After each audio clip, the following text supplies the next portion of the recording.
Hello दोस्तों, जय श्री राम। अगर आपको खांसी और जुकाम है और गले में इन्फेक्शन है या कफ बाहर नहीं आ रहा है तो उसका घरेलू उपाय क्या है।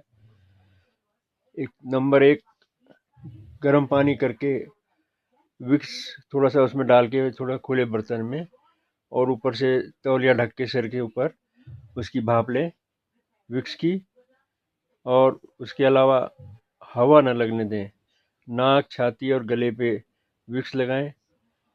और इसके अलावा काली मिर्च की चाय, काली मिर्च चाय में ज़्यादा डालें जिससे वो गले में असर करे और गले का जो कफ है वो बाहर आए, खांसने में आपको दिक्कत ना हो, उससे आपको बहुत राहत मिलेगी।